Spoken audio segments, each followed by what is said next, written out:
यशोदा आ जाएगो। आपके जैसा बड़ा ना है कि रास्ता ढूंढते हुए अपने आप घर लौट आएगो। बस 6 महीने का बालक है, अबोध है।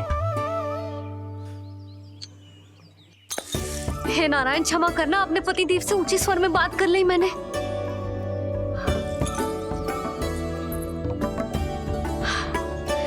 किसी को भी बुद्धि ना है पूरे गोकुल में कि नंद जी का बालक खो गयो है, सुबह सुबह घर से भाग गयो है। किसी को ना पड़ी है कि उसे ढूंढे लेकर आए। यही सम्मान देते हैं वे गोकुल के राजा को।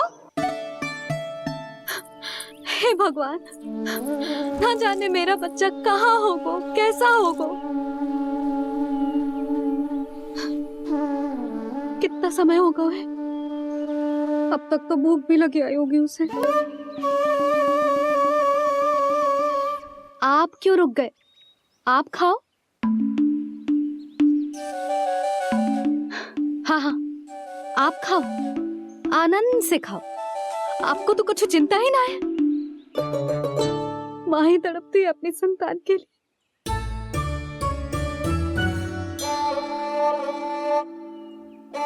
अब क्या खाली पेट काम पे जानो है? क्या कहेंगे सब कि यशोदा अपने पति को भूखा रखे? ना ना, आप खाओ, खाओ ना।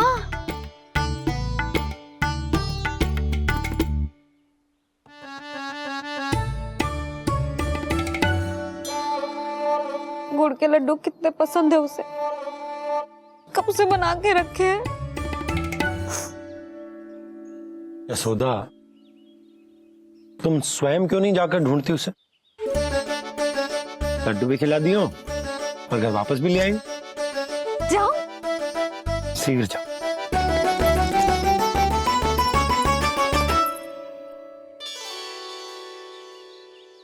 किंतु आप तो खाना खा रहे हो ना पतिदेव? वही तो, मैं खाना खा रहा हूं, परंतु वो भूखा है। तुम जाओ। वो तो भूखा है।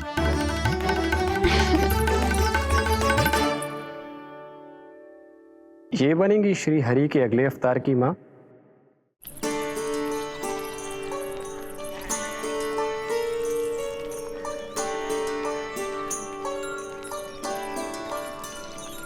मेरे बच्चे को देखो है ना।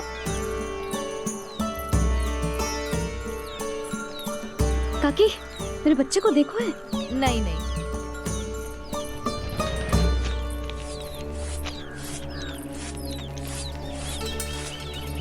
सुमति, मेरे बच्चे को देखो है क्या कहीं? नहीं तो। ना देखो। जानकी, प्रभावती, मेरे बच्चे को देखो है कहीं?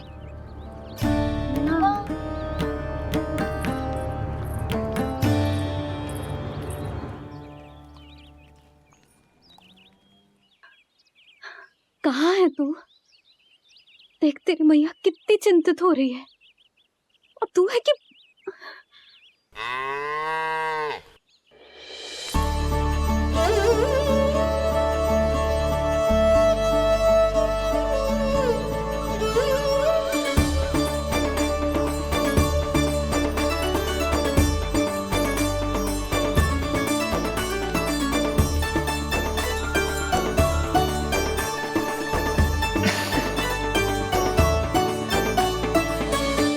हाँ, अभी तक मैया यशोदा का लाडला यही है, 6 माह का बछड़ा।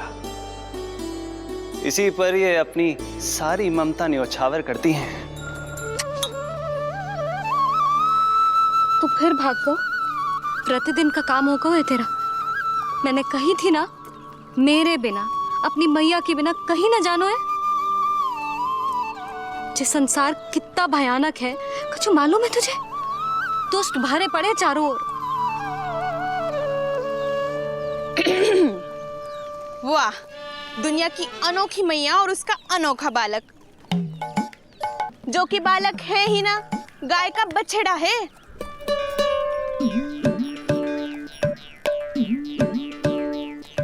तो लक्षणा, तुम्हारी जे दशा कौन ने की? और कौन ने? जे तुम्हारे सपूत ने कूद फाड़ के मेरे पूरे बगीचे का सत्यानाश कर दो है। मेरा रामू ऐसा कर ही ना सकता। जे क्यों आएगा तुम्हारे बगीचे में?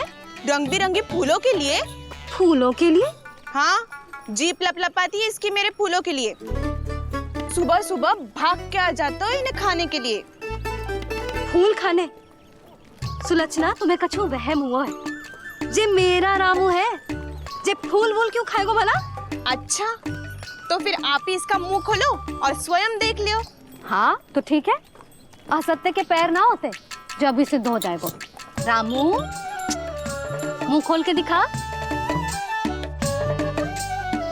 मैया की कहीं मानते हैं ना? मुंह खोल।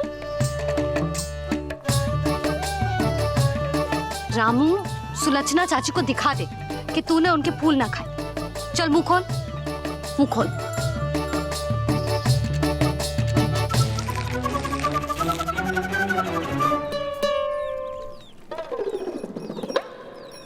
हाँ हाँ, देख लो, इसने कछु ना खाया है। हाँ, हम चल रहे हैं। अरे पर मुझे भी तो देख लेने दो।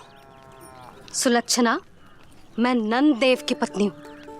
तुम्हें क्या लगता है मैं असत्य बोलूंगी? ना ना जशोदा जी, लेकिन आप तो सिद्ध करने वाली थी ना। हो तो गए हो सिद्ध। चल रामू, देर हो रही। अरे अरे, वैसे रामू, ये बहुत बुरी बात है। नंद जी का बालक चोरी कर दो। छी, जो अपनी वस्तु ना है उसे छूते भी ना है। समझ आई? जे करूंगी, सुलक्षणा के यहाँ भरी टोकरी बेसन के लड्डू भिजवा दूंगी, प्रसन्न हो जाएगी। ये तो बड़ी चतुर है प्रभु। हाँ प्रभु, और जीवट भी है इनमें। बस यही देखा आप सबने? क्या आपने एक मां की चिंता नहीं देखी? प्रत्येक मूल्य पर अपनी संतान की रक्षा करने का स्वभाव नहीं देखा? या फिर असत्य भाषण करने पर अपनी भूल सुधारने की व्यग्रता नहीं देखी? कोई बात नहीं, मैं बताता हूं यशोदा क्या है। यशोदा पवित्रता की प्रतिमूर्ति है, विश्वास का आधार सुरक्षा की भावना है, ममता का मूर्त रूप है वो, वात्सल्य की गंगा है, भावनाओं का बहता हुआ निर्झर है। यशोदा अपने आप में परिपूर्ण है। यशोदा मां है। प्रभु, मां यशोदा निश्चित ही अद्भुत है। जिनके यहाँ आप पुत्र बनकर जाना चाहते हैं, उन्हें तो असाधारण होना ही है। किंतु प्रभु, आपके दिए हुए वचन के अनुसार आपको देवी देवकी का पुत्र बनकर जाना है, तो फिर आप एक ही जन्म में दोनों माताओं के पुत्र कैसे बन सकते हैं? आपका प्रश्न उचित है इंद्रदेव। पूर्व काल में प्रजापति सुतप्पा और उनकी पत्नी प्रश्नी ने मेरी घोर तपस्या की थी। उनके आग्रह करने पर मैंने उन्हें वरदान दिया था कि जब वो देवकी और वसुदेव के रूप में पृथ्वी पर आएंगे, तब मैं उनका अष्टम पुत्र कृष्ण बनकर जन्म लूंगा। पर मैया यशोदा के वात्सल्य प्रेम ने मुझे दुविधा में डाल दिया, क्योंकि वो भी तो पिछले जन्म से ही है ना। पिछले जन्म से?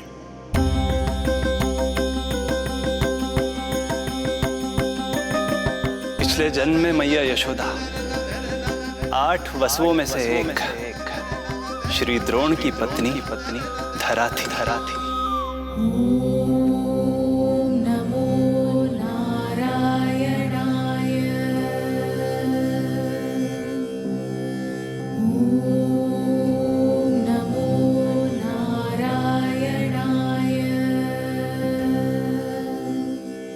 दोनों सहस्त्रों वर्षों तक निरंतर मुझे पुत्र रूप में पाने की मनोकामना के साथ घोर तपस्या करते रहे।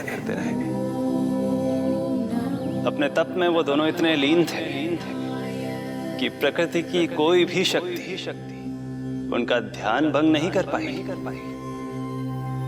किंतु फिर एक दिन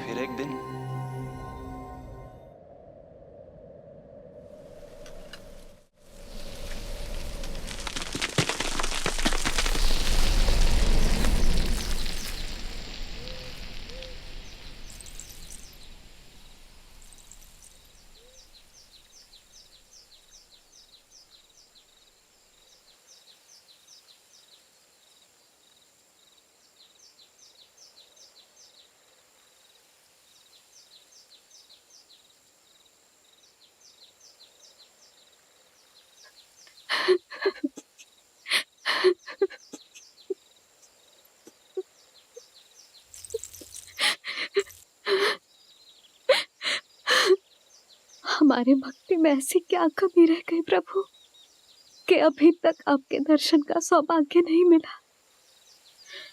अब तो सैकड़ों वर्ष बीत गए हैं आपका सुमिरन करते हुए।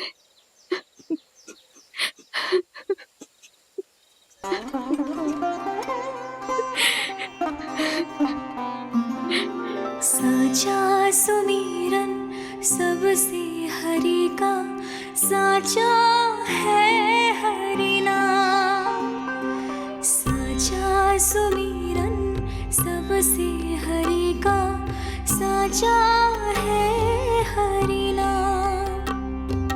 जिनकी कृपा से बन जाते हैं सबके बिगड़े काम, सबके बिगड़े काम।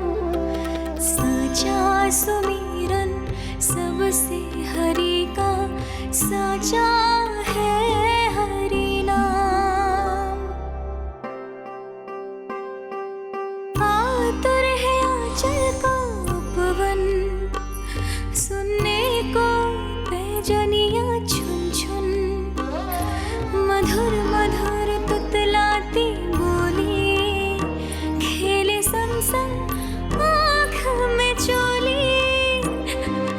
मेरे मुख पे भी दे दो प्रभु ममता भरी मुस्कान। साचा सुमिरन सबसे हरि का, साचा है हरि नाम। भक्त बिना भगवान है जैसे, माता बिन संतान के वैसे। हरि बिन मेरा जीवन सूना, भगवान लाज मेरी रख लो ना। भगवान लाज मेरी रख लो ना।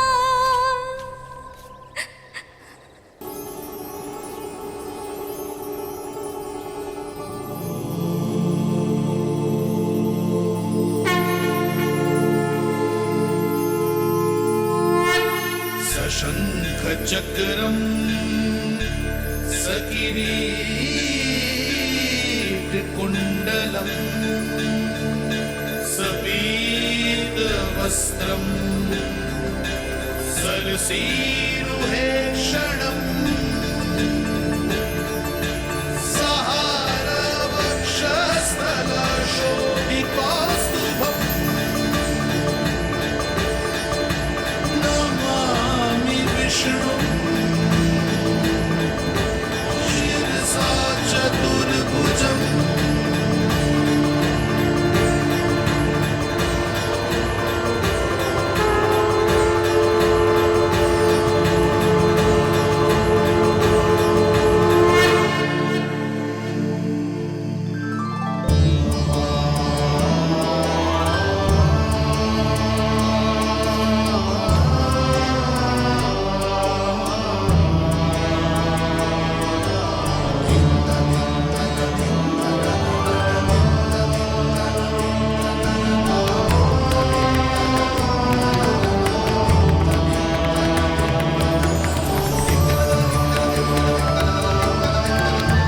कहिए कहिए, क्या वरदान पाना चाहते हैं आप?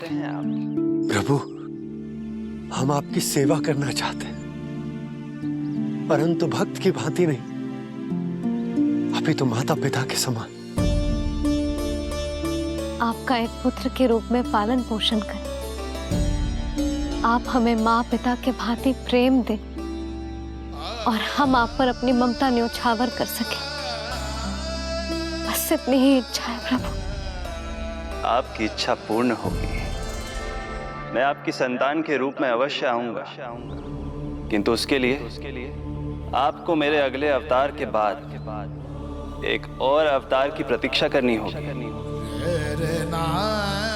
क्योंकि अगले जन्म के लिए मैं पहले ही ये वरदान माता देवकी को दे चुका हूं। प्रभु, किसी भी जन्म में आपको अपने पुत्र के रूप में पाना मेरा सौभाग्य होगा, किंतु मेरी ममता मेरे वश में नहीं है प्रभु। आप साक्षात मेरे सामने खड़े हैं, किंतु मेरे नेत्र आपके इस दिव्य चतुर्भुज रूप को नहीं देख पा रहे। इन्हें तो आप अभी से बाल रूप में दिखाई दे रहे हैं। मेरे भीतर उमड़ती ममता की ज्वार का अनुभव कीजिए प्रभु। केवल कल्पना मात्र से मेरा वक्षस्थल दूध से भराया है। ये गोद तरसने लगी है, मन अभी से लोरियां गाने लगा है।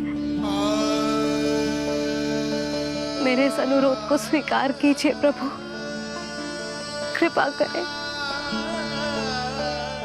इस माँ से और प्रतीक्षा ना करवाए प्रभु, और प्रतीक्षा ना करवाए।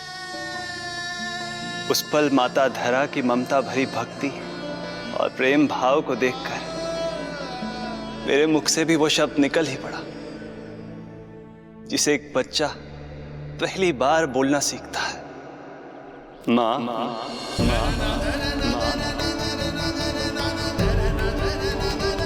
अब ये प्रतीक्षा केवल आपकी ही नहीं, मेरी भी होगी। मैं भी तरसूंगा आपका पुत्र बनने के लिए। इस समय मैं विवश हूँ, किंतु मैं आपको वचन देता हूँ, मैं आपकी संतान बनकर अवश्य आऊंगा, प्रभु,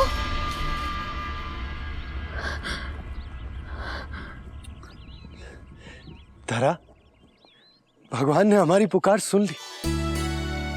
वरदान तो सभी भक्तों को मिलता है, परंतु हमें तो हरि का वचन मिला है। वो आएंगे, अवश्य आएंगे। अब हमें केवल उस शुभ दिन की प्रतीक्षा करनी है। अब और प्रतीक्षा नहीं होगी मुझसे।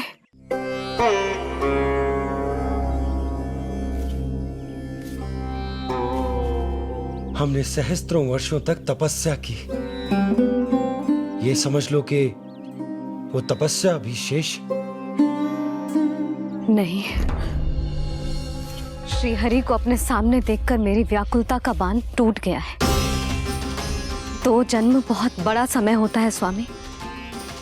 अपने पुत्र के रूप में हरि को गोद में खिलाने के लिए अब मैं और 2 जन्मों तक प्रतीक्षा नहीं कर सकती।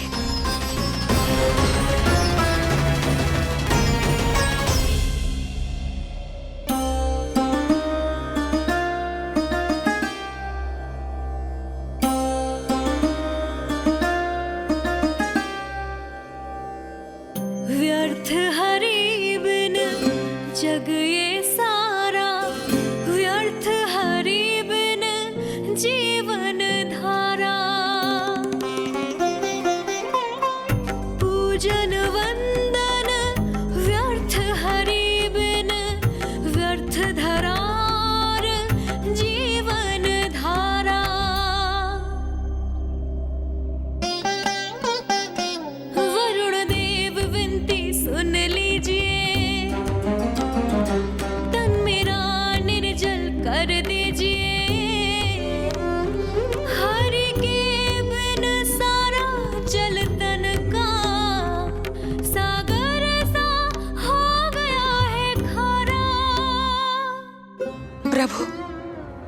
माता धरा की तपस्या का तेज अत्याधिक है। प्रकृति के पंचतत्व, पांचों महाभूत इनकी पुकार सुनने के लिए विवश है।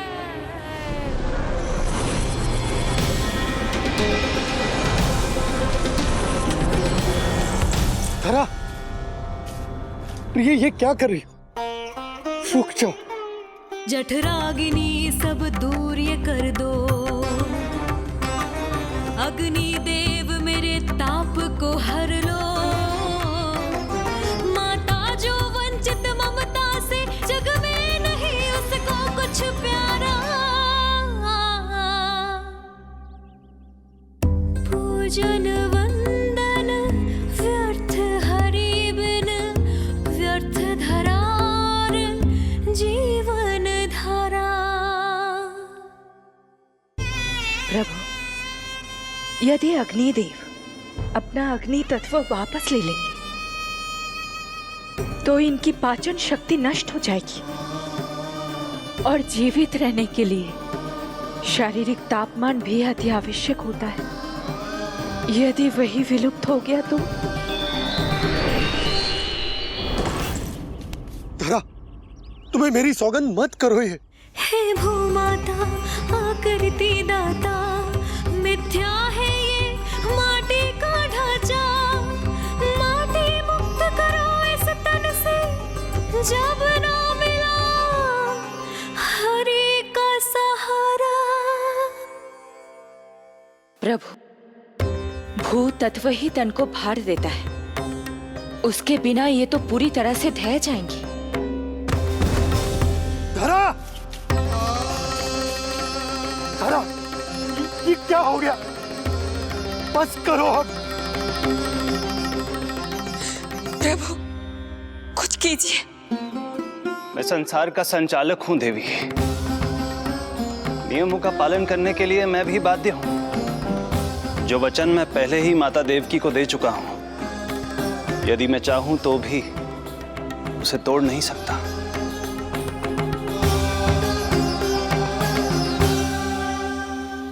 सुख लो आयु सब इस तन की, आस है जो ना शेष है मन की।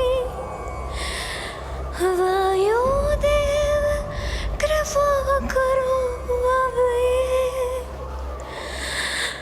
रोक दो इन श्वासों की धारा।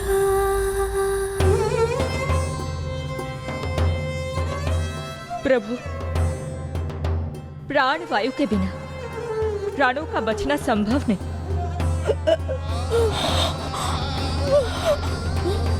धरा, धरा, धरा, धरा, बस करो अब। क्या तुम अपनी सुध-बुध खो चुकी हो? तुम्हारे प्राणों में मेरे भी प्राण बसते हैं प्रिय। रुक जाओ।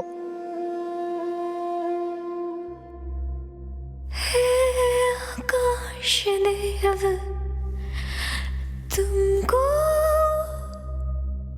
मेरा अंतिम प्रणाम। अंतरात्मा लीन करो मेरी, लेके श्री हरि का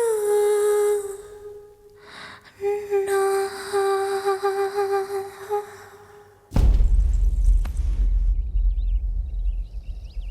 धरा, धरा, धरा, ये क्या कर लिया तुमने? धरा, कोई है? कोई है? सहायता कीजिए। धरा, जल। धरा, तुम चिंता मत करना, मैं यही हूं। मैं 2 क्षण में जल लेकर आता हूं।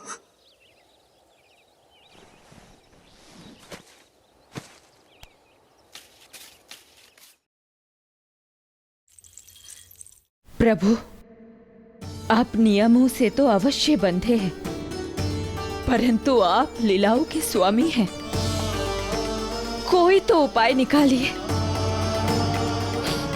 आपने इन्हें माँ कहकर पुकारा है। माँ की प्राण रक्षा पुत्र नहीं करेगा तो और कौन करेगा?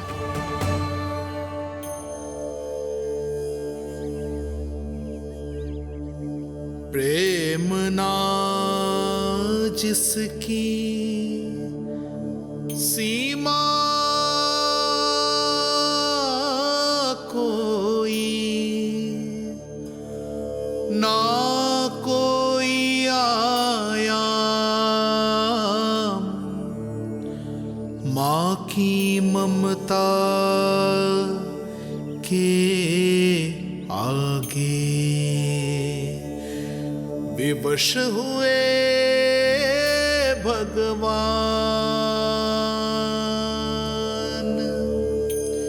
विवश हुए भगवान।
प्रभु नहीं, पुत्र कहो मां।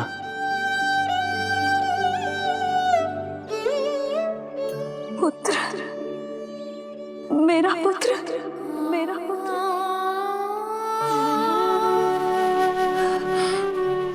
आज जैसे आपने मुझे अपनी गोद में लिटा रखा है,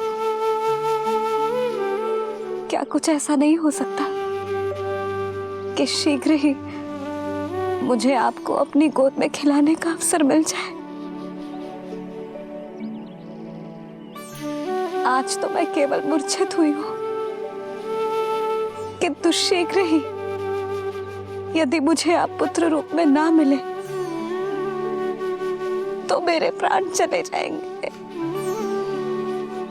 ऐसा ना कहो मां।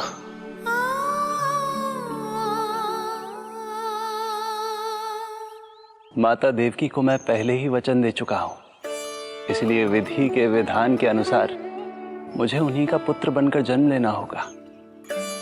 किंतु आपकी आतुरता का अनुभव करने के बाद अब मैं भी आपका स्नेह पाने से स्वयं को और वंचित नहीं रख सकता। आपने वरदान मांगा था कि आप पुत्र की भांति मेरा पालन पोषण करना चाहती हैं। इसलिए यदि आप उचित समझे तो आप अगले जन्म में ही अपनी इच्छा पूर्ण कर सकती हैं। जिस आयु में संतान को अपनी मां की ममता के आंचल की आवश्यकता सबसे अधिक होती है, उस आयु में अर्थात अपने जन्म के प्रथम दिन से 10 वर्षों तक मैं आपके साथ रहूंगा। किंतु फिर मुझे अपनी जन्म देने वाली मां माता देवकी के पास लौटना होगा। ऐसा करने से मैं उन्हें दिया वचन भी निभा पाऊंगा और आपकी ममता का सौभाग्य भी प्राप्त कर पाऊंगा। यदि आपको स्वीकार हो तो। स्वीकार है, स्वीकार है प्रभु, सहर्ष स्वीकार है। एक माँ और पुत्र का नाता केवल उसके कोख से जन्म लेने से ही नहीं बनता, ये नाता तो ममता से बनता है। और मैं अपनी ममता आप पर न्यौछावर करने के लिए आतुर हूं। यशोमती मैया के नंद लाला,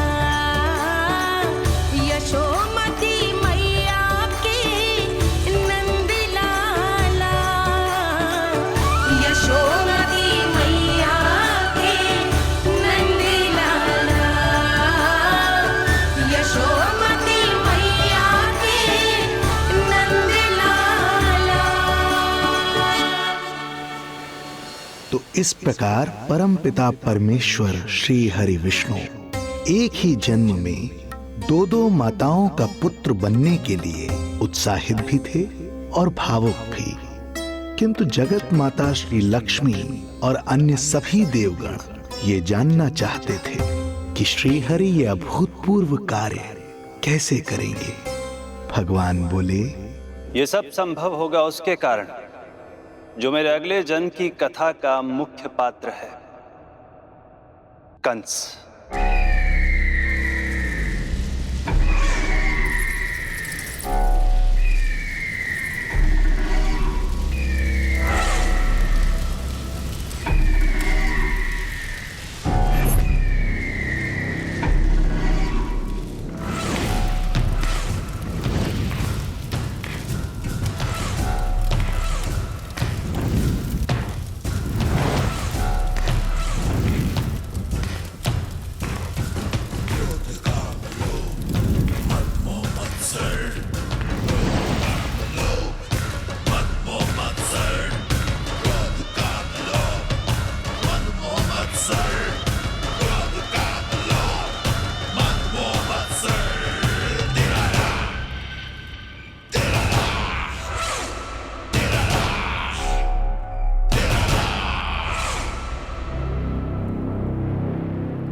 जब जीवन पर संकट हो तो अभिमान अर्थहीन होता है।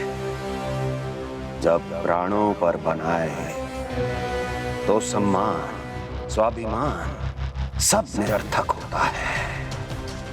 इन व्यर्थ के मूल्यों को बीच में मत आने दो। और दया उसे तो बिल्कुल नहीं। मार डालो साधु संत ऋषि मुनि स्त्री वृद्ध, चाहे वो नवजात शिशु ही क्यों ना हो। किंतु हां, यदि शत्रु भारी पड़ने लगे, पराजय सामने दिखाई देने लगे, तो उसी क्षण शत्रु के पैर पकड़ लो और अपने प्राणों की भिक्षा मांग लो। अहंकार को आड़े मत आने दो। अग्नेः शेषम ऋणः शेषम शत्रुः शेषम तथैव च पुनः पुनः प्रवर्धेत तस्मात् शेषम न कार्येत। अर्थात अग्नि की एक भी चिंगारी, ऋण की एक भी मुद्रा और शत्रु की एक भी संतान यदि शेष रह जाए तो शीघ्र ही विकराल रूप धारण कर सकती है। इन सब का समूल नाश ही एकमात्र उपाय है अपनी सुरक्षा का। इसलिए कहता हूं, साम दाम दंड भेद कोई भी युक्ति क्यों ना लगानी पड़े, शत्रु के प्राणों का हरण ही परम उद्देश्य होना चाहिए। छोड़ो मत, फिर चाहे वो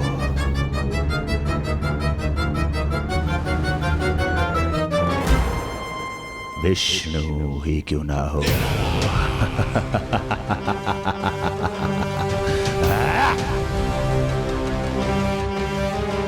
यही थी कंस की दिनचर्या। वो प्रतिदिन स्वयं को स्मरण कराता था कि स्वार्थ के लिए किसी भी सीमा को तोड़ने में कुछ अनुचित नहीं है। तभी तो राजगद्दी प्राप्त करने के लिए उसने अपने पिता महाराज उग्रसेन को भी नहीं छोड़ा था। पिताजी,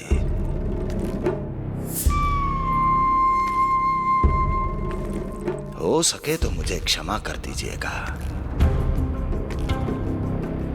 कल्पना भी नहीं की थी कि मैं आपके साथ ऐसा व्यवहार करूंगा। आपको प्रतीत हो रहा होगा कि मैं क्रूर हूं, स्वार्थ में अंधा हो गया हूं, किंतु मैं विवश हूं।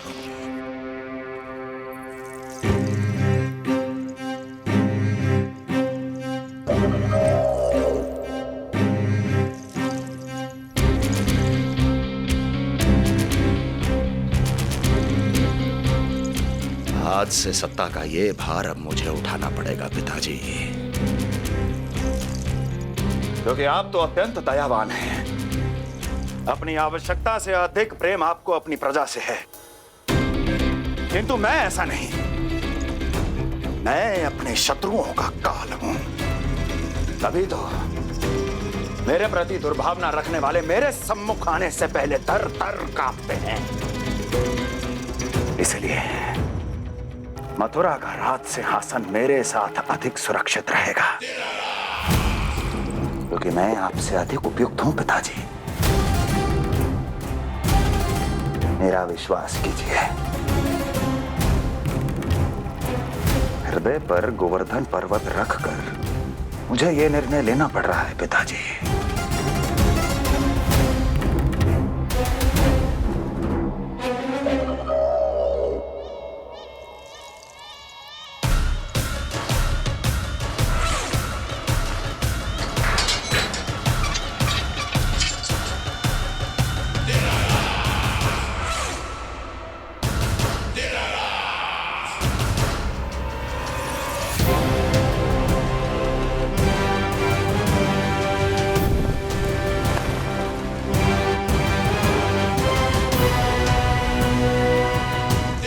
चाबी यमुना में फेंक देना।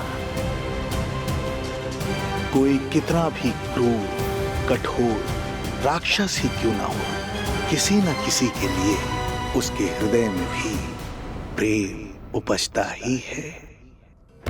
कंस भी इस नियम का अपवाद नहीं था।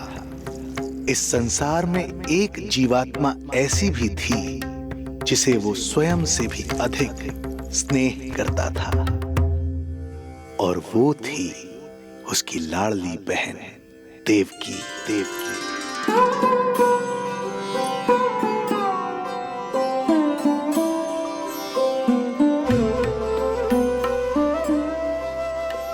देवकी के लिए कंस एक राजा नहीं, मात्र भाई था, जो अपनी बहन की छोटी सी मुस्कुराहट के लिए आकाश पाताल एक कर सकता था। अत्यंत धूमधाम से उसने अपनी देवकी का विवाह यादवराज वसुदेव के साथ संपन्न करवाया। रुको, रुको।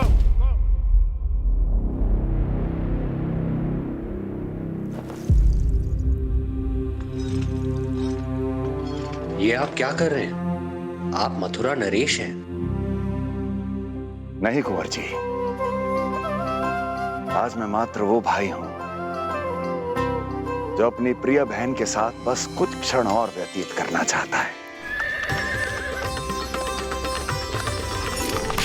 कंस के हृदय में देवकी के लिए उमड़ता प्रेम का सागर तब अचानक सूख गया जब उसने ये आकाशवाणी सुनी। महापापी अत्याचारी कंस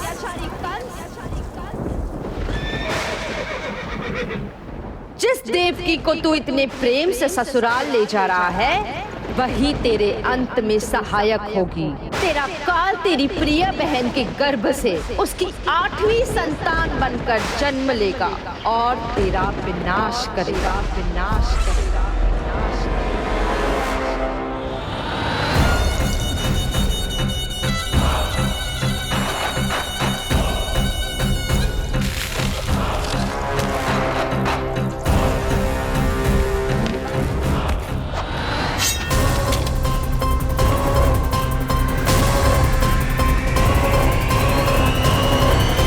मुझे आपसे भय लग रहा है।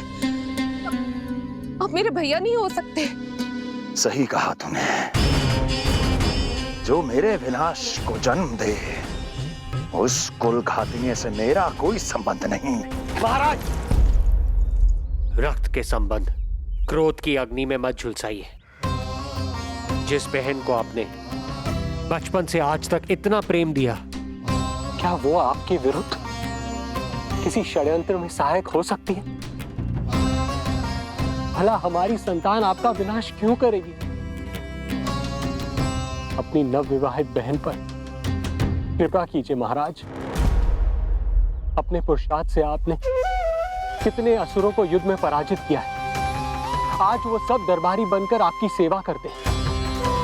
हे महापराक्रमी कंस, यदि वो मायावी असुर आपको हानि नहीं पहुंचा पाए, तो ये आपकी बहन आपका क्या बिगाड़ सकती है? दया कीजिए महाराज, दया कीजिए। आप बीच में मत पड़िए कुंवर जी। सुना नहीं क्या? इसकी 8वीं संतान मेरा वध करेगी। जब मां ही नहीं बचेगी, तो 8वीं संतान के जन्म का तो प्रश्न ही नहीं उठता। यदि ऐसा है तो आप मुझे मार दीजिए। जब मैं ही जीवित नहीं रहूंगा, तो देवकी की संतान होने की संभावना ही समाप्त हो जाएगी। अपने बहनोई की हत्या का पाप मैं नहीं कर सकता। और बहन की हत्या का पाप कर सकते हैं? जिसे जीवन भर प्रेम दिया है, उसके प्राण लेने का अधिकार है मुझे। प्रिय भैया, यदि आपको इस विषय में इतना संदेह है, तो आप हमारी 8वीं संतान के प्राण ले लीजिएगा। बल्कि 8वीं संतान ही क्यों, उसका जन्म होने तक हमारी सभी संतानों का वध आप स्वयं अपने हाथों से कर लीजिए। स्वामी, हे मथुराधिपति, मेरी पत्नी को प्राण दान दे दीजिए। मैं महाराज शूरसेन का पुत्र वसुदेव आपको वचन देता हूं, अपनी 8 संतानों को जन्म लेते ही स्वयं आपके सामने प्रस्तुत करूंगा। अपनी 8 संतानों को जन्म लेते ही स्वयं आपके सामने प्रस्तुत करूंगा।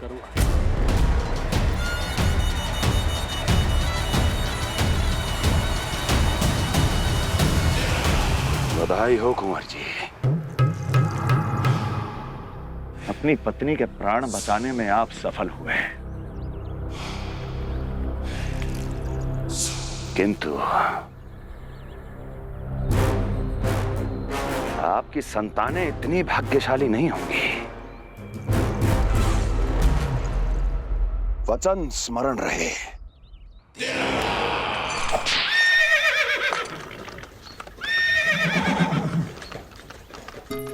इस तरह रक्त की प्यासी कंस की तलवार की छाया में देवकी और वसुदेव का वैवाहिक जीवन प्रारंभ हुआ।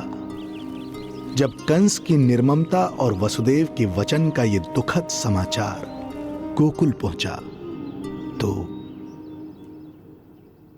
हे नारायण, अर्थात राजा वसुदेव यदि कंस के सामने गिड़गिड़ाते नहीं तो रानी देवकी के प्राण चले जाते। हाँ नंदराज, और अब वो दोनों कंस के महल में हैं, किंतु वो महल भी उनके लिए किसी बंदीगृह से कम नहीं है।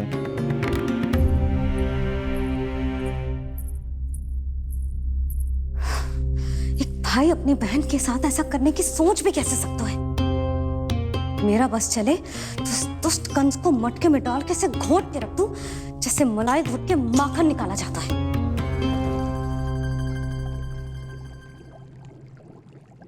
ना, माखन ना, जे कंस तो कीड़ा है, इसे तो पटक पटक के ऐसे मारना चाहिए जैसे कीड़ा निकालने के लिए धान के गट्ठर को पटका जाता है।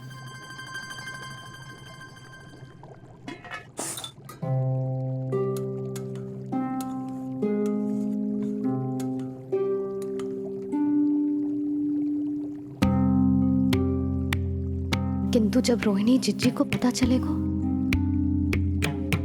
तो वो तो अपने आप को ही दोष देंगे, क्योंकि बालक ना होने के कारण उन्होंने ही वसुदेव जी को राजकुमारी देवकी के साथ दूसरा विवाह करने पर विवश किया था। हे ईश्वर, जिस सुख के लिए रोहिणी जिज्जी ने पत्नी जीवन का सबसे बड़ा त्याग किया था, जब उन्हें पता चलेगा कि वही सुख उस क्रूर कंस ने छीन के मटिया मेट कर दिया है तो कितना कष्ट पहुंचेगा।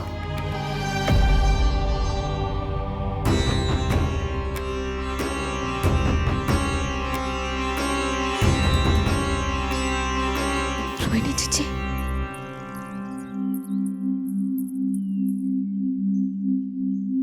गोप नरेश, कृपया मुझे अपने भैया के पास ले चलिए। संकट के समय मुझे उनके साथ होना चाहिए।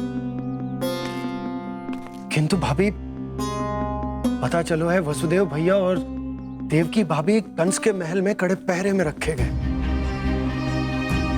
पति पत्नी एक दूसरे का संबल होते हैं। कंस का पहरा कितना भी कष्टदायक क्यों ना हो, इस समय उन्हें और बहन देवकी को मेरी आवश्यकता है।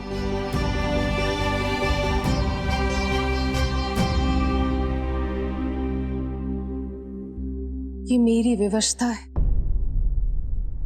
ये यादव कुलदीपक होकर भी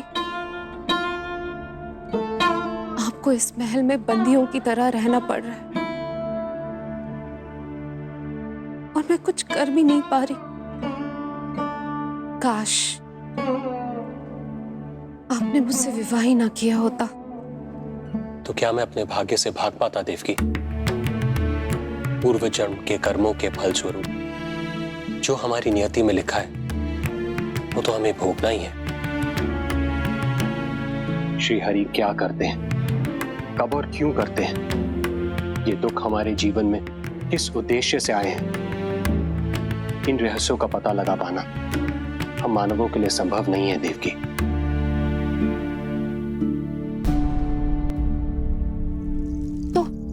तो फिर चलिए यहां से भाग चलते हैं, कहीं ऐसे स्थान पर जहां भैया की छाया भी हम पर ना पड़ सके।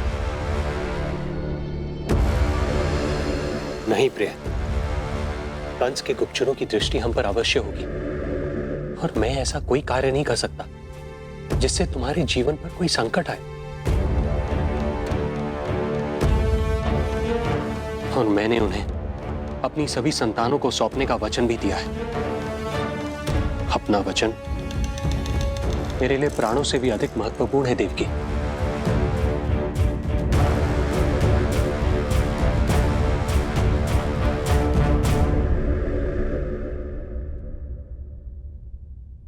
राजन, राजकुमारी, गोकुल से रानी रोहिणी और गोपराज नंद पधारे हैं।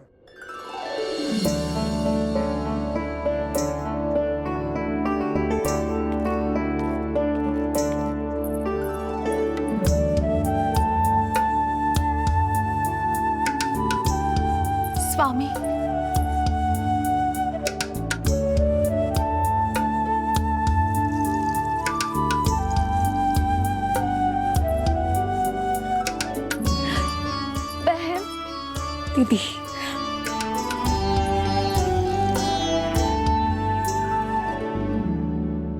भाई नंद, जो आप हमारे लिए कर रहे हैं उसके लिए धन्यवाद शब्द बहुत छोटा है।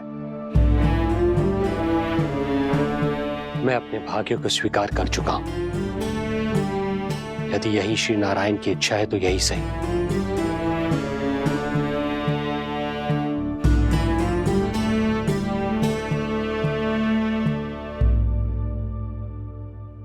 भाई नंद, इस समय मथुरा का वातावरण अनुकूल नहीं है, आपको जाना चाहिए।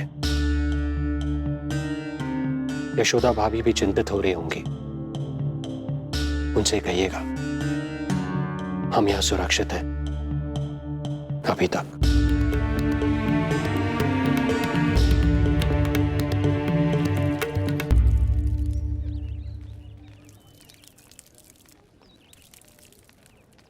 वसुदेव भैया का भाग्य पर भरोसा देख वे अपनी संतानों को कंस को अवश्य सौंपेंगे। ईश्वर, इतना कठोर वचन, जब इसे निभाने का कठिन समय आएगा तो कैसा अनुभव करेंगे वे? उनका हृदय तो चकनाचूर हो जाएगा।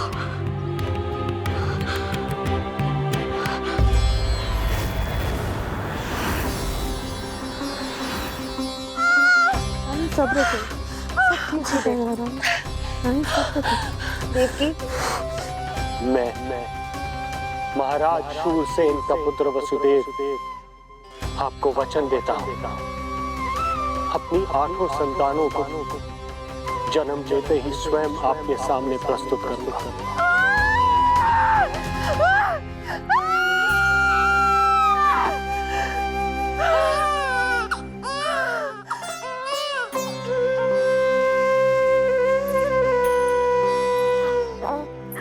बधाई हो स्वामी, आपको पुत्र रत्न प्राप्त हुआ है।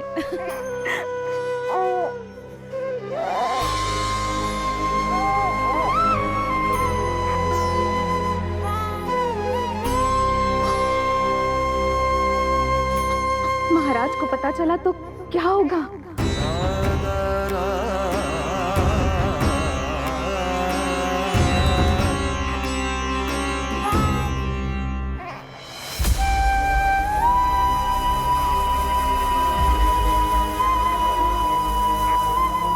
अपने पुत्र को इन हाथों में थामना।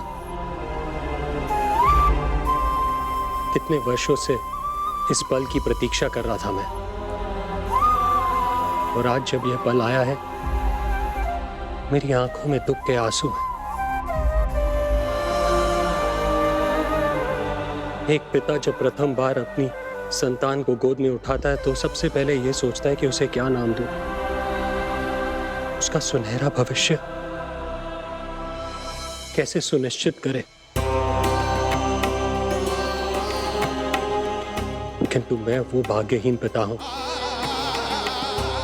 जो अपने पुत्र का भविष्य मृत्यु के अंधकार में डुबोने जा रहा है।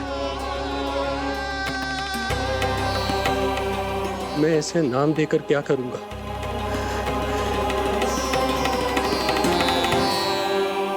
क्या आपके वचन का महत्व आपके पुत्र के प्राणों से अधिक है स्वामी?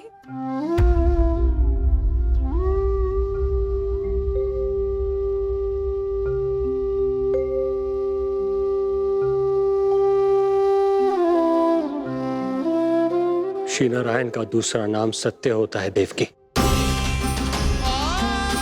तुम ही कहो, मैं श्री नारायण से विमुख कैसे हो जाऊं? मुझे अपना वचन निभाना ही होगा। हृदय के टुकड़े टुकड़े क्यों ना हो जाए, मुझे इसे कंस तक ले जाना ही होगा।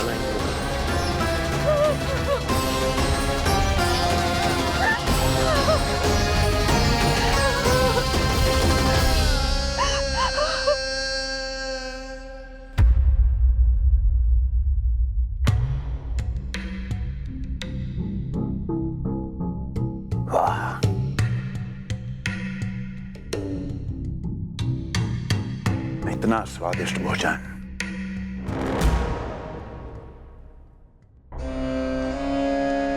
किसी विशेष इच्छा की पूर्ति के लिए मुझे सम्मोहित तो नहीं करना चाहती? मुझे पति के रूप में प्राप्त कर तो चुकी हो, अब प्राप्त करने को क्या क्या बचा है प्राप्ति? मैं प्राप्ति नहीं, अस्थि हूं स्वामी। प्राप्ति तो छुई मुई बनकर वहां खड़ी है। आप सदैव अपने विषय में ही सोचते हैं, कभी मेरे ओर भी निहारा कीजिए, तभी तो मेरा नाम सही से स्मरण होगा आपको।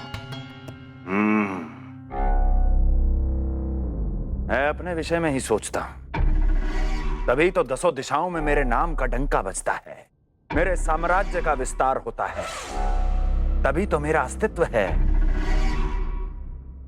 अस्थि स्मरण रहे, तुम हो क्योंकि मैं हूं।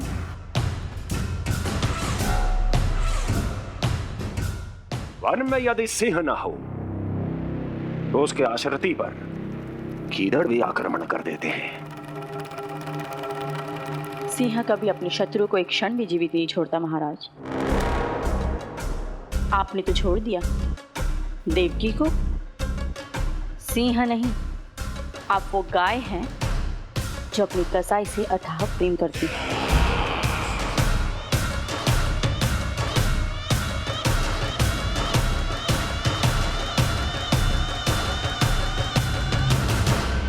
सभी संतानों को जन्म लेते ही मेरे पास लेकर आएगा, ये वचन दिया है वसुदेव ने मुझे। तो फिर आया क्यों नहीं महाराज? प्रथम शिशु का जन्म तो हो चुका है।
कुल के यादव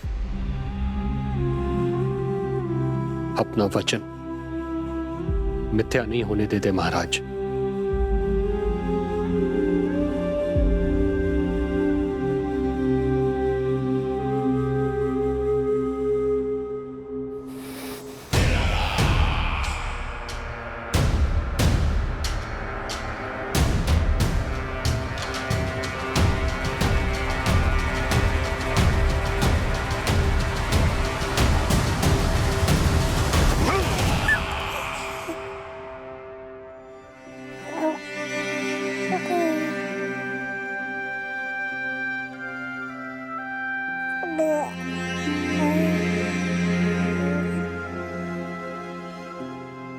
ये देवकी का पुत्र है, मेरी बहन जो मुझे प्रिय हुआ करती थी, उसका प्रथम पुत्र है ये, मेरा प्रथम भांजा।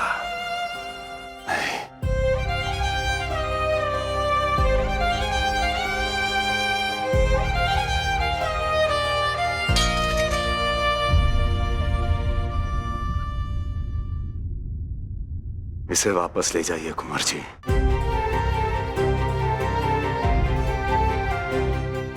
देवकी की प्रथम संतान से मुझे कोई संकट नहीं।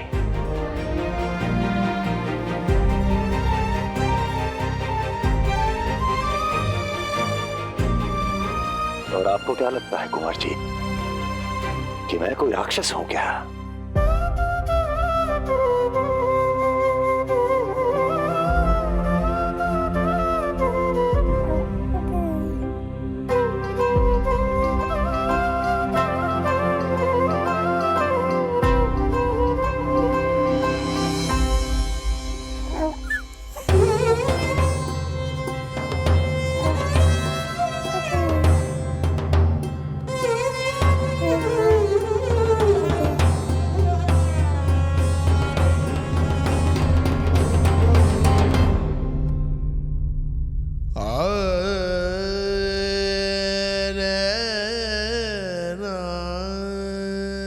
तो उसे अपनी गोद पे भी नहीं उठा पाई थी दीदी। उसका वो सुकुमार मुख मेरी स्मृति से जा ही नहीं रहा। वो मधुर रुदन अभी तक मेरे कानों में गूंज रहा है। मैं तुम्हारी पीड़ा का अनुमान लगा सकती हूँ देवकी। मैंने उसे जन्म नहीं दिया था, फिर भी मेरे कान अभी तक उसके रुदन की ध्वनि सुन रहे हैं। क्योंकि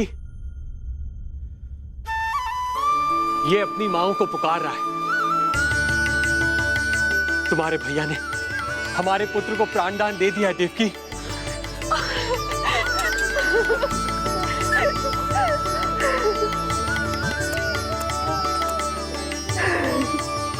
स्वामी, अब अपने पुत्र का नामकरण कीजिए।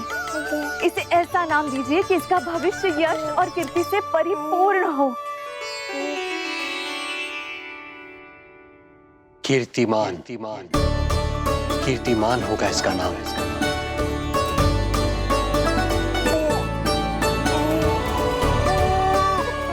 कीर्तिमान।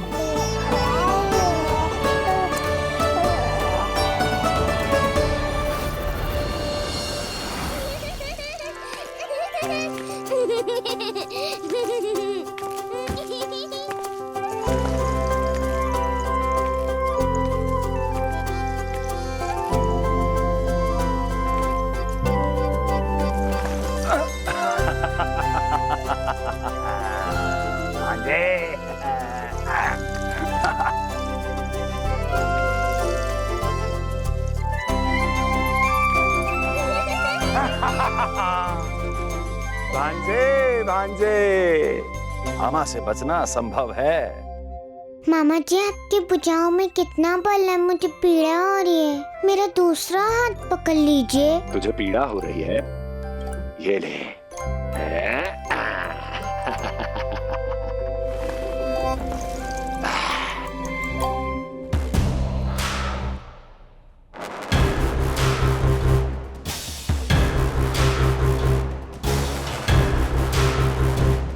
नारायण नारायण।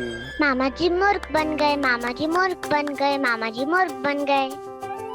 इतना दुस्साहस! जा खेल। अब मामा जो है देवर्षि के साथ मंत्रणा करेंगे।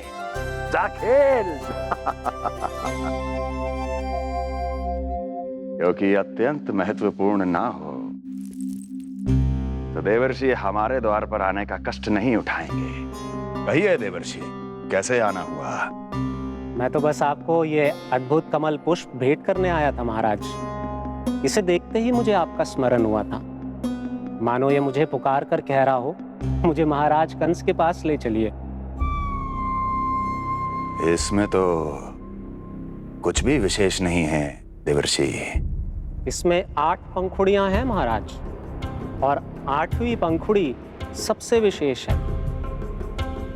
यदि विश्वास न हो तो आप स्वयं गिनकर देख लीजिए। आप मेरा उपहास कर रहे हैं देवर्षि। आप गिनिए तो सही महाराज। 1 2 3 4 5 6 7 8। क्या आप निश्चित रूप से कह सकते हैं कि यही 8वीं पंखुड़ी है? विचार कीजिए महाराज। क्या आप बिना किसी शंका के कह सकते हैं कि कौन सी पंखुड़ी पहली है और कौन सी आठवीं? क्या आप पूर्ण विश्वास के साथ कह सकते हैं कि कौन प्रथम है और कौन अंतिम? फिर चाहे वो पंखुड़ी हो या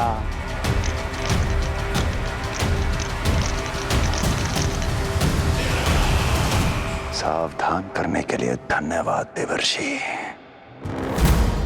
कंस के साथ धोखा करने वाले को अति भीषण दंड मिलेगा। भविष्य में ऐसी कल्पना मात्र से ही मेरे शत्रु भय से कांप उठेंगे। मथुरा नरेश, मैं तो मात्र पंखुड़ियों की बात कर रहा था। यदि आपने कुछ और समझ लिया है तो उसका उत्तरदायित्व मेरा नहीं है। नारायण नारायण।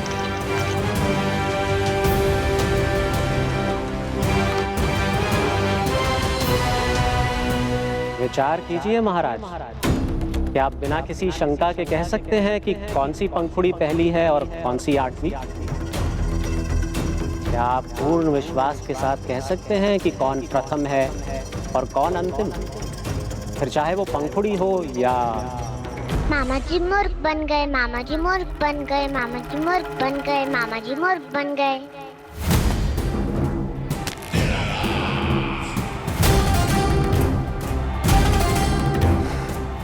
कंस को कोई मूर्ख नहीं बना सकता। कीर्तिमान। जी मामा जी।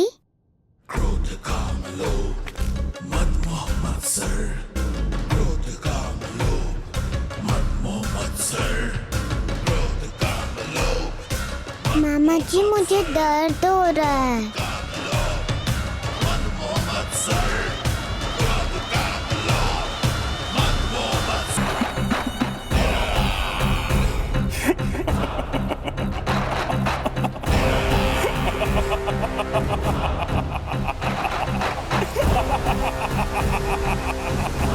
नेत्रों के सामने अपनी संतान की हत्या होते हुए देखना कितना पीड़ादायक रहा होगा ये दृश्य।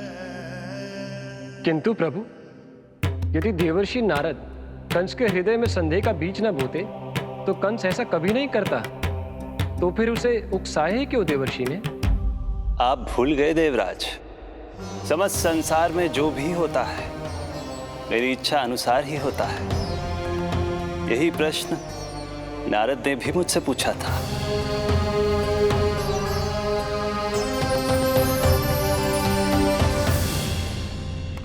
नारायण नारायण।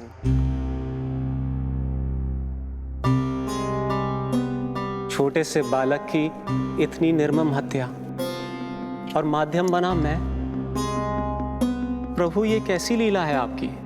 अभी तो देवकी की 5 और संतानों की हत्या होना शेष है नारद।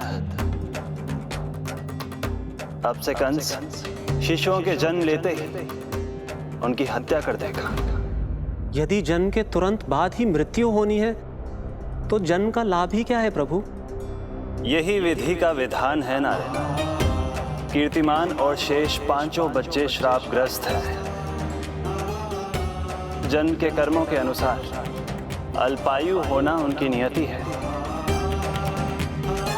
उनकी मृत्यु के बाद ही शेषनाग के अंश के रूप में बलराम और मेरे अंश के रूप में श्री कृष्ण का अवतार संभव होगा। नारायण नारायण।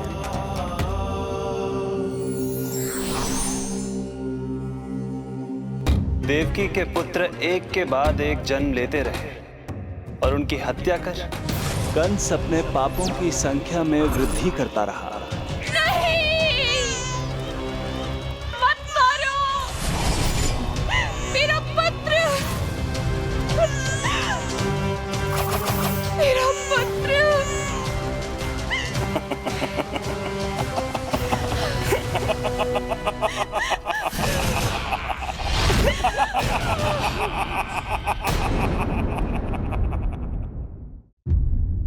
अब उसकी क्रूरता की कथा ऐसे मोड़ पर आ पहुंची जहां से वापसी असंभव है, क्योंकि अभी अभी उसने देवकी के छठे पुत्र का वध कर दिया है। हे प्रभु, कितना दुर्दांत है ये कंस।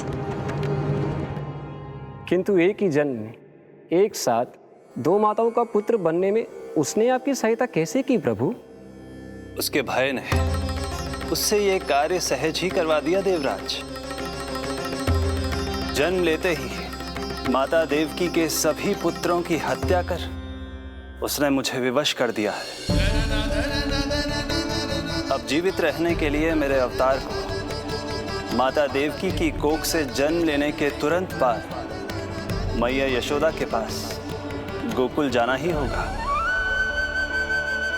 और इस प्रकार कंस के कारण एक ही जन्म में दो माताओं का पुत्र बनने का आपका वचन सत्य सिद्ध होगा।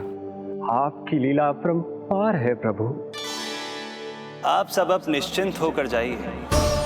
मेरे अवतार के जन्म होने की घड़ी अब निकट ही है। हम धन्य हुए प्रभु। हम धन्य हुए प्रभु।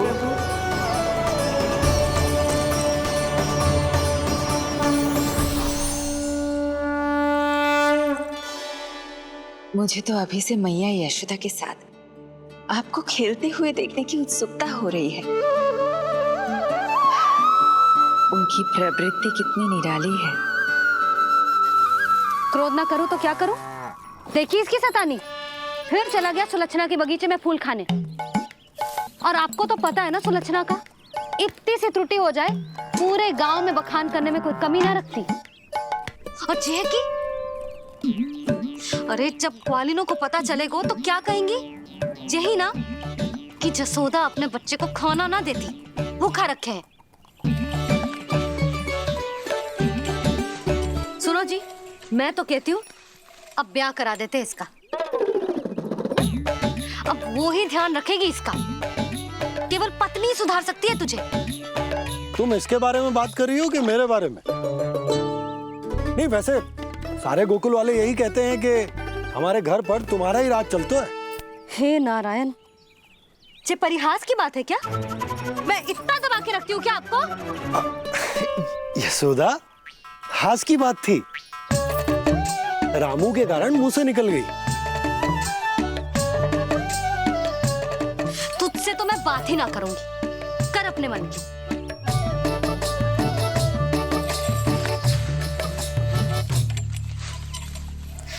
पता है तुझे कितना क्रोध आता है जब तू ऐसे बिना बताए घर से चला जाता है। प्रेम है जे मेरा, चिंता है मेरी। तुझे कुछ हो जाए तो अपना लल्ला माना है तुझे।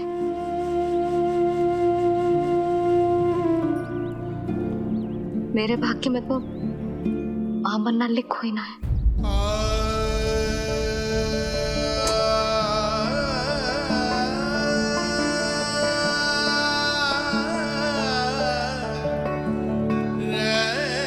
यशोदा,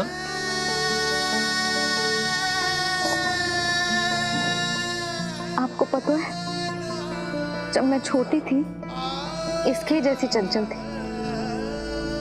गांव वाले कहते थे एक बार बड़ी हो जाएगी अपने आप ठहराव आ जाएगा। ना आयो। फिर बड़े बूढ़े कहने लगे चिंता की कछु बात ना है, एक बार शादी हो जाएगी सब ठीक हो जाएगा। ना हुआ। फिर सबन ने कही एक बार बालक हो जाने दो, गोद भर जाएगी अपने आप परिपक्व हो जाएगी। पर गोद तो भरी ना मेरी। बालक तो हुआ ही ना। उस पर जब जे भी भाग जाता है तो मुझे रह रह के यही स्मरण होता है कि कमी मुझ में ही है। मैं ही किसी बात का ध्यान न रख पाती। संभव है यही कारण से नारायण ने बालक ना दियो मुझे। यदि देते तो बहुत बुरी मैया बनती मैं। यशोदा, क्या होगा तुम्हें? कहाँ की बात कहाँ लेकर जा रही हो तुम?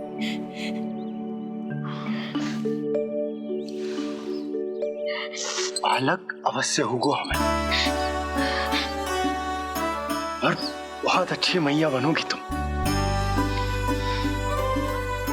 बस नारायण सही समय की प्रतीक्षा कर रहे हैं। मेरी तो ना सुन रहे बे, आप ही कह दियो उनसे, अब और प्रतीक्षा ना होगी मुझसे।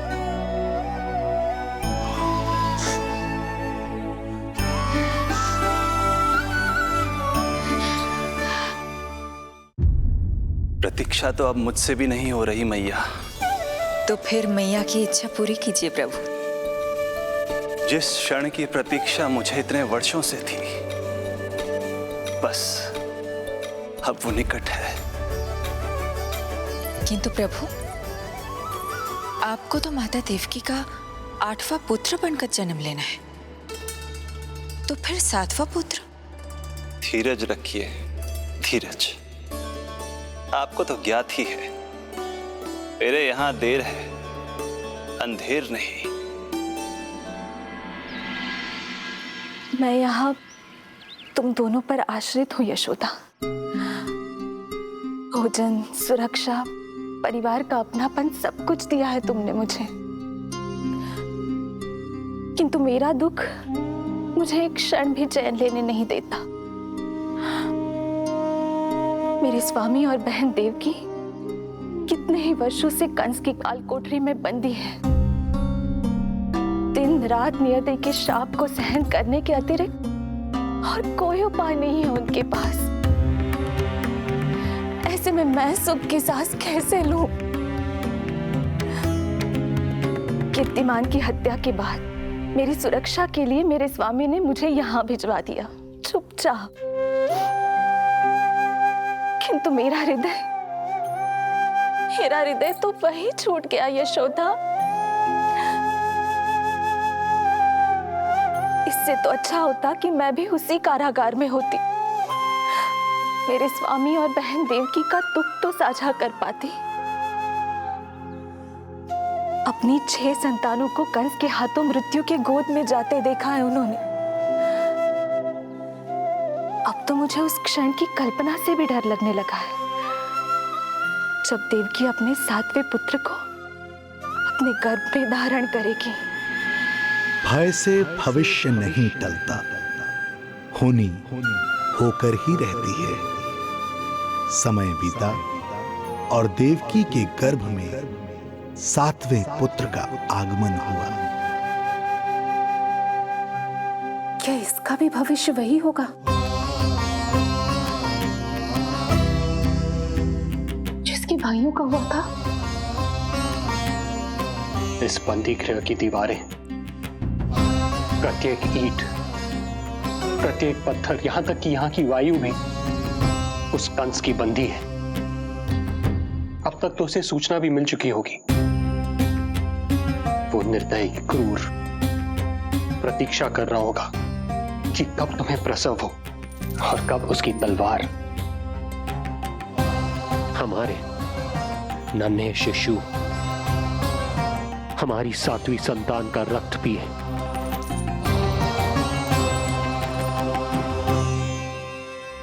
दुर्जन, तुम देवकी की कालकोठरी के बाहर स्वयं उपस्थित रहोगे, प्रत्येक पल 8वां प्रहर। जैसे ही शिशु पहली श्वास ले, तुम मुझे सूचित करोगे। अवश्य महाराज, आज्ञा दें।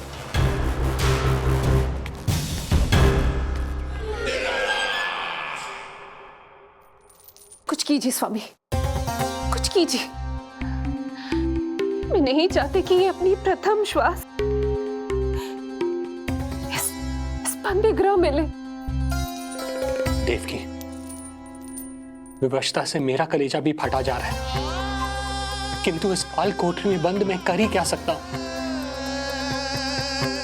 किंतु इस सृष्टि के पालनहार, जगत के नियंता श्री हरि तो कर सकते हैं, तो फिर क्यों नहीं करते वो कुछ ऐसा कि कम से कम मेरी इस संतान का अंत उतना दुखद ना हो जैसा अन्य संतानों का हुआ था। क्यों नहीं करते वो कुछ? अरे क्यों नहीं करते?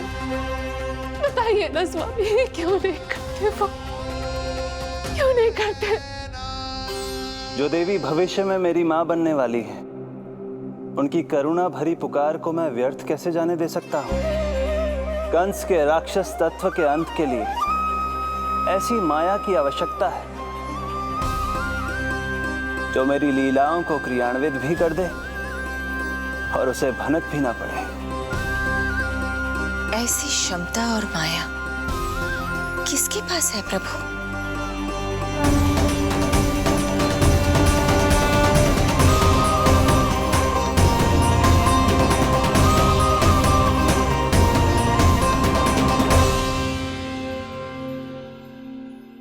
ॐ नमो आकर्षिणी ज्वाला मालिनी, ॐ नमो भगवती क्लेशनाशिनी।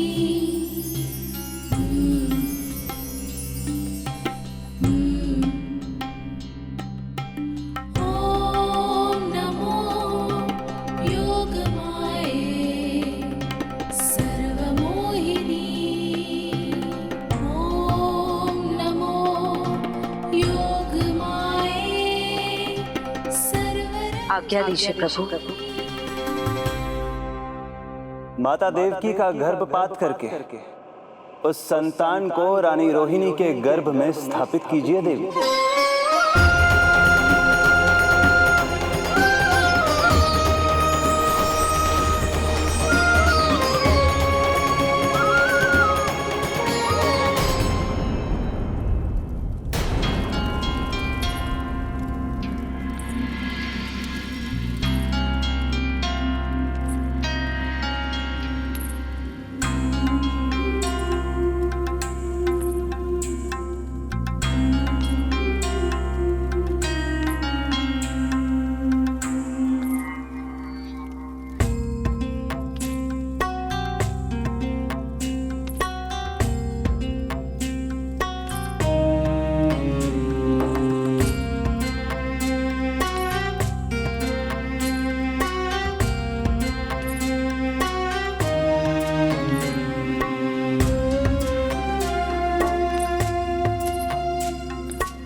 योग माया ने अपना कार्य पूर्ण किया।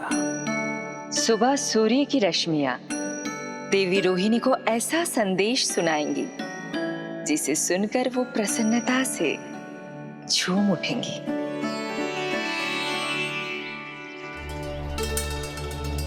यादव कुल के नए राजकुमार के आगमन पर बहुत बहुत शुभकामनाएं रानी।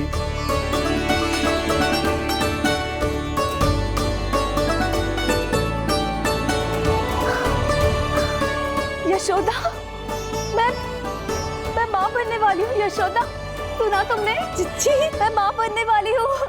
मैं माँ बनने वाली हूँ यशोदा। अरे संभाल के जीजी चिकार कर रही हो। बधाई हो जीजी, बधाई हो, बहुत बहुत बधाई हो।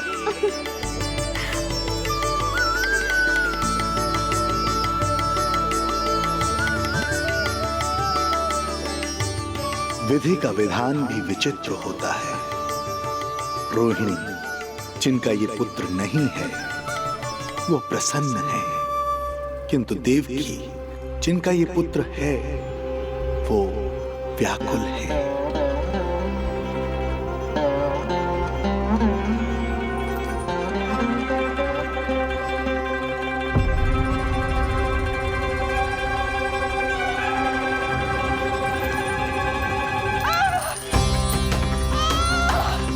क्या हुआ देवकी? तुम ठीक तो हो? स्वामी, स्वामी मेरा पुत्र, स्वामी हमारा पुत्र चला गया। स्वामी, हमारा पुत्र चला गया।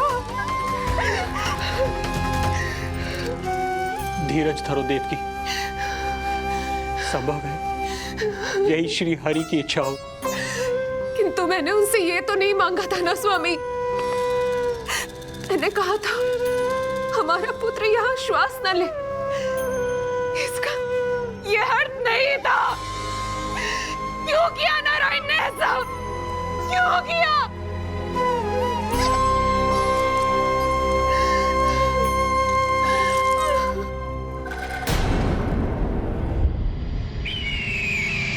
तो ये सत्य है महाराज, राजकुमारी देवकी का गर्भपात हो गया है।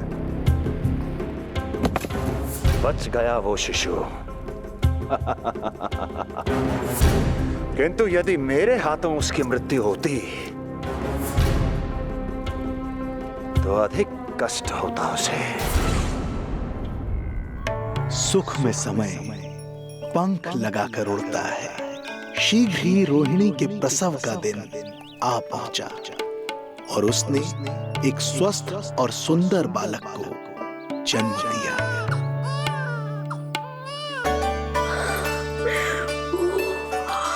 लो जिज्जी, संभालो अपने लल्ला को, जी भर के निहार लो इसे।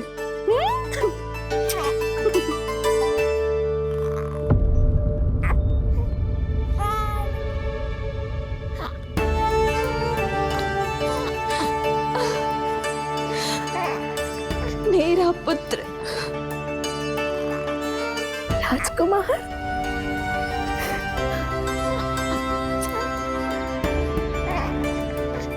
अच्छा जीजी, मैं तनिक इनको भी सूचना देकर आती हूँ। वसुदेव भैया तक भी तुझे शुभ समाचार पहुंचाना है। राजकुमार कौन है? हाँ, गोकुल का राजकुमार है। हाँ, गोकुल का राजकुमार है, मेरा बच्चा। बल तो इतना है कि पूछो ही मत आप। एक बार उंगली पकड़ लेना तो उसके बाद छुड़ाना अत्यंत कठिन हो जाता है। और दृष्टि ऐसी कि एक बार में मन मोह ले। भगवान श्री राम की भांति सबको प्रसन्न रखता है। बस तो फिर उसका नाम बल राम रखना। तो फिर उसका नाम बल राम रखना। देवकी, बधाई हो, तुम छोटी मां बन गई। भैया, आप दोनों कछु चिंता न करियो। बलराम का लालन पालन मेरा उत्तरदायित्व है। उसे कछु कमी ना होने दूंगा मैं।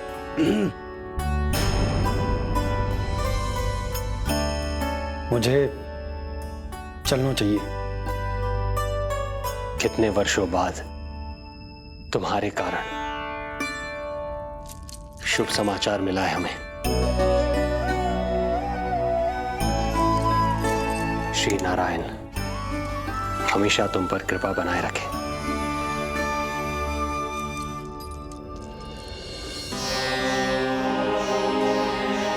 आ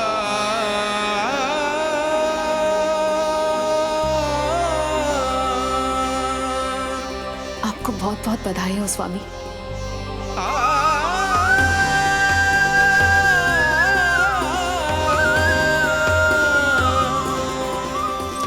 देवकी, क्या हुआ?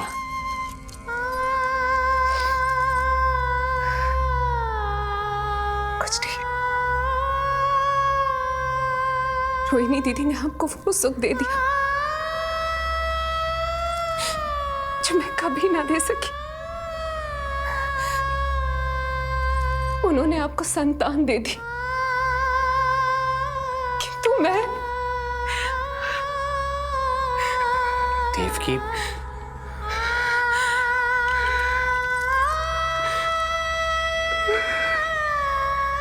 इस समय जो व्यथा माता देवकी की है वही पीड़ा माता यशोदा की भी है। माता देवकी की ममता अपनी सभी संतानों को खोने की वेदना से त्रस्त है, तो माता यशोदा की ममता संतान ना होने के संताप में झुलस रही है। सत्य कहा देवी, मुझे आभास हो रहा है मैया यशोदा का हृदय मुझे अपनी गोद में खिलाने के लिए कितना व्याकुल है।